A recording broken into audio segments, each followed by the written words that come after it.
सरस्वती नमः। श्री गुरुभ्यो नमः। वंशी विभूषिताकरानं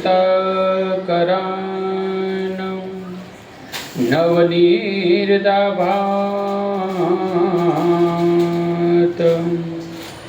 पीताम्बरदरुणबिम्बफलाधरोष्ठातं पूर्णेन्दुसुन्दरमुखादं रवीन्द्रनेत्रातं कृष्णातं परम किमपि तत्त्वमहं न जाने।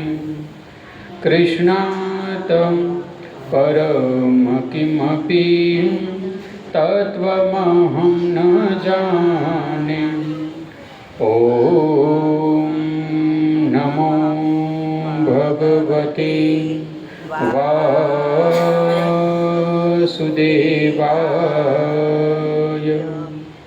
बोलो द्वारकाधीश की जय, सद्गुरुदेव की जय। ओम नमः पार्वती पतये हर हर महादेव। श्री राधे गोविंद भज मन श्री राधे। श्री राधे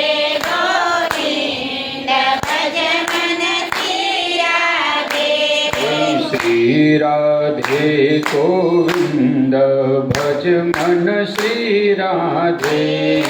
श्री राधे गोविंद भज मन श्री राधे। राधे श्री राधे जय जय राधे।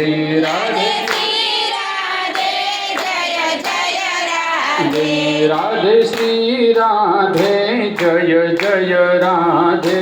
राधे श्री राधे जय जय राधे। श्री राधे गोविंद भज मन श्री राधे। श्री राधे गोविंद भज मन श्री राधे। श्री राधे गोविंद भज मन श्री राधे। श्री राधे गोविंद भज मन श्री राधे। बोलो बाल कृष्ण लाल की जय। अषाढ़ मास कृष्ण पक्षनी कथा। भगवान कृष्ण અને યુધિષ્ઠિરનો સંવાદ। યુધિષ્ઠિર પ્રશ્ન કરે છે કે હે ભગવાન, આ અષાઢ વદ અષાઢ માસ કૃષ્ણ પક્ષમાં કઈ એકાદશી આવે છે? તો ભગવાન કહે છે કે હું તમને એક પાપનાશક એકાદશીની કથા કહું। આ એકાદશીનું નામ છે કામદા એકાદશી। પૂર્વકાળમાં બ્રહ્મા અને નારદજીનો સંવાદ થયો હતો। એ વખતે નારદજીએ પ્રશ્ન કર્યો છે કે હે કમલાસન, તમે અષાઢ માસ કૃષ્ણ પક્ષની એકાદશીનું માહાત્મ્ય કહો। આ એકાદશીનું નામ શું છે, તેના દેવતા કોણ, તેનાથી કયું પુણ્ય મળે છે, આ બધું વિસ્તારથી કહો। તો બ્રહ્માજીના કહેવાથી નારદજી કહે છે, નારદજીના કહેવાથી બ્રહ્માજી કહે છે કે હે નારદ સાંભળો, તમારા આ પ્રશ્નનો ઉત્તર આપું છું। અષાઢ માસમાં કૃષ્ણ પક્ષની એકાદશી આવે છે, તેનું નામ છે કામદા એકાદશી। તેનું માત્ર સ્મરણ કરવાથી વાજપેયી યજ્ઞનું ફળ મળે છે। જે રાજા મહારાજાઓ આ મોટા યજ્ઞ કરે, વાજપેયી યજ્ઞ, અને એ યજ્ઞનું જે ફળ છે એ ફળ આ એકાદશીનું શ્રવણ કરવાથી મળે। આ કામિકા એકાદશીના દિવસે ભગવાન વિષ્ણુના અલગ અલગ નામોનું ઉચ્ચારણ કરી એનું પૂજન કરવાનું। ગંગા સ્નાન કરવાથી, કાશી નગરીની યાત્રા કરવાથી, નૈમિષારણ્ય ક્ષેત્રના દર્શન કરવાથી, પુષ્કળ ક્ષેત્રના દર્શન કરવાથી જે ફળ મળે એ સંપૂર્ણ ફળ આ વિષ્ણુ ભગવાનના પૂજનથી મળી જાય છે, એકાદશીના દિવસે કરવાથી. વ્યતિપાત હોય, દંડ યોગ હોય અથવા સિંહ રાશિમાં બૃહસ્પતિ સ્થિત હોય ત્યારે ગોદાવરી નદીમાં સ્નાન કરવાથી જે ફળ મળે, વ્યતિપાત યોગના દિવસે જે ગંગા સ્નાન, ગોદાવરી નદીમાં સ્નાન કરવાથી જે ફળ મળે છે એ જ ફળ વિષ્ણુ ભગવાનનું પૂજન કરવાથી મળે છે. સંપૂર્ણ તીર્થયાત્રાનું ફળ શ્રી હરિના ચરણોમાં એટલા માટે તો સર્વના દુઃખોનો નાશ કરવા માટે શ્રી સત્યનારાયણ ભગવાનનું વ્રત છે, કેમ કે સંપૂર્ણ તીર્થયાત્રાનું ફળ શ્રી હરિના ચરણોમાં છે. એટલે તો કળિયુગમાં સત્યનારાયણ ભગવાન એટલે કે ભગવાન વિષ્ણુની પૂજા થાય છે.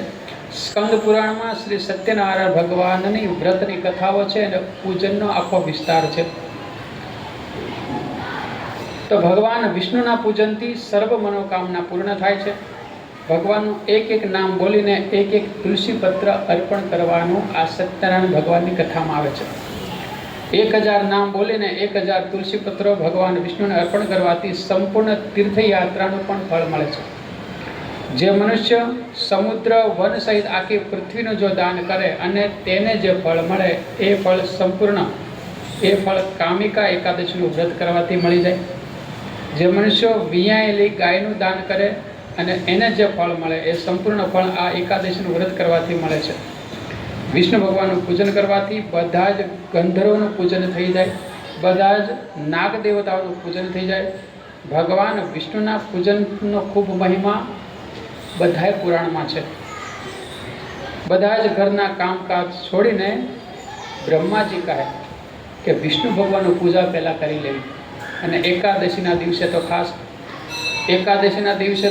વિષ્ણુ ભગવાનનું પૂજન કરવું, તુલસી પત્ર અર્પણ કરવા, ફળ ધરાવવું, અખંડ દીપ રાખવો, રાત્રે જાગરણ કરવું, 1000 મંત્રનો જપ કરવો અથવા તો 1000 અલગ અલગ નામ બોલવા. ઓમ નમઃ ભગવતે વાસુદેવાય આ મંત્રનો પણ 1000 વાર જપ કરવો. જીવાત્મા જન્મથી પાપ કર્મ કરતો આવ્યો છે, અનેક જન્મના પાપ કર્મના સંસ્કાર અંતઃકરણમાં ચોંટેલા હોય છે. આવું ડોંગરેજી મહારાજ કથામાં કહેતા. એ જે સંસ્કાર છે એ અંતઃકરણમાં ચોંટેલા જે સંસ્કાર છે અનેક જન્મોના, એ વારંવાર માણસને પાપ કરવામાં પ્રેરિત કરે છે. જો પાપ કરવાના સંસ્કારનો નાશ કરવો હોય તો એકાદશીનું વ્રત અને વિષ્ણુ ભગવાનનું પૂજન કરવું પડે. વ્રત કરવાથી પુણ્યની પ્રાપ્તિ થશે. પુણ્યનું બળ વધવાથી અંતઃકરણની શુદ્ધિ થાય. શુદ્ધ થયેલા અંતઃકરણમાં ભગવાનની ભક્તિ પ્રાપ્ત થાય. વ્રત કરવાથી, કથા શ્રવણ કરવાથી, સત્સંગ કરવાથી, મંત્રનો જપ કરવાથી પાપનો નાશ થાય, અંતઃકરણ શુદ્ધ થાય, પછી જ ભગવાનની ભક્તિ પ્રાપ્ત થાય. જે મનુષ્ય કામિકા એકાદશીનું વ્રત કરે, રાત્રે જાગરણ કરે, અખંડ દીપ પ્રગટાવી રાખે, તેને ક્યારેય યમરાજનું ભય રહેતું નથી. જે ભગવાન વિષ્ણુનો ભક્ત આ રીતે એકાદશીનું વ્રત કરે અને પૂજન કરે દર એકાદશી, એને ભય રહેતો નથી યમરાજનો. એકાદશીનું વ્રત જીવાત્માની ક્યારેય દુર્ગતિ થવા દેતું નથી. વ્રત કરનારા માટે યમલોકનો દ્વાર બંધ થઈ જાય, દુર્ગતિનો દ્વાર બંધ થઈ જાય. વિષ્ણુ ભગવાનને તુલસી પત્ર પ્રિય અને ભગવાન શિવને બિલ્વપત્ર પ્રિય, ગણપતિજીને દુર્વા અતિ પ્રિય, માતાજીને ગુલાબનું ફૂલ અતિ પ્રિય. જે દેવને જે પુષ્પ પ્રિય હોય એ પુષ્પ ચડાવવાથી એ દેવ પ્રસન્ન થાય છે. તો વિષ્ણુ ભગવાનને તુલસી પત્ર પ્રિય છે. જેણે તુલસી પત્રથી વિષ્ણુ ભગવાનનું પૂજન કરી લીધું તેના જન્મભરના પાપ નિશ્ચયપૂર્વક નાશ પામે છે. તો ભગવાન વિષ્ણુના ભક્તો નિત્ય તુલસીના છોડને, તુલસીને વંદન કરે છે. યા દ્રષ્ટા નિખિલાચ્ય સંગ સમની સ્પૃષ્ટાવ પુષ્પાવની રોગાણામભિ વંદિતા નિરસતી શક્તિ તત્રાસિની. શ્રી વિષ્ણુના ભક્તો તુલસી દેવીને વંદન કરે. તુલસીનું દર્શન કરવાથી પાપ સમૂહનો નાશ થાય. તુલસીને સ્પર્શ કરવાથી શરીર પવિત્ર બને. તુલસીને પ્રણામ કરવાથી રોગોનું નિવારણ થાય. તુલસીને જળ અર્પણ કરવાથી યમનનો ભય દૂર થાય. અને તુલસી પત્રને ભગવાનના ચરણોમાં ચડાવવાથી મોક્ષની પ્રાપ્તિ થાય. જે મનુષ્ય એકાદશીએ સ્નાન કરી રાત દિવસ દીપદાન કરે તેના પુણ્યની સંખ્યા ચિત્રગુપ્ત પણ લખવામાં સમર્થ નથી. દીપદાનનું અસંખ્ય પુણ્ય ફળ મળે છે. એકાદશીના દિવસે શ્રી કૃષ્ણની સન્મુખ જેનો દીવો બળે છે તેના પિતૃઓ સ્વર્ગલોકમાં સ્થિત થઈ અમૃત પાન કરે છે. પિતૃની સદગતિ થઈ કે દુર્ગતિ એની આપણને તો ખબર નથી, પણ જો એકાદશીના દિવસે દીપ પ્રગટાવવામાં આવે તો પિતૃઓ દુર્ગતિ હોય તો એની સદગતિ થાય. ઘી અથવા તલના તેલનો દીવો પ્રગટાવો. આ સમયમાં ઘી ચોખ્ખું મળવું મુશ્કેલ, તો તલનું તેલ એનો પણ દીવો કરી શકાય. ઘરે જે કૃષ્ણ ભગવાનની મૂર્તિ હોય અથવા શાલિગ્રામ શિલા હોય, મૂર્તિ હોય, અથવા વિષ્ણુ ભગવાનનો ફોટો હોય, મૂર્તિ હોય, જે કાંઈ હોય, અખંડ દીપ રાખવાથી મૃત્યુ પછી સ્વર્ગલોકમાં એ જીવાત્મા જાય છે. દીપદાનનું આ એટલું ફળ છે, ઉર્ધ્વ ગતિ. કેમ કે દીપની જે શિખા છે ને એ ઊંધો દીવો કરો તો એ ઉપર જ રહે. કેમ કે દીપનું જે દાન છે, અગ્નિનું જે ફળ છે એ ઉર્ધ્વ ગતિ આપનારું છે. ઉર્ધ્વ ગતિ એટલે સ્વર્ગ વગેરે લોક. તો ભગવાન કૃષ્ણ કહે કે હે યુધિષ્ઠિર, આ તમને મેં કામિકા એકાદશીની કથા કહી. જે મનુષ્ય કામિકા એકાદશીની કથા સાંભળે તે બધા જ પાપોમાંથી મુક્ત થઈ એની બધી જ કામનાઓ પૂર્ણ થાય છે અને અંતે વૈકુંઠ લોકમાં જાય છે. ઇતિશ્રી સ્કંદ પુરાણે અષાઢ માસે કૃષ્ણ પક્ષે કામિકા એકાદશી સમાપ્ત. બોલો બાલ કૃષ્ણ લાલ કી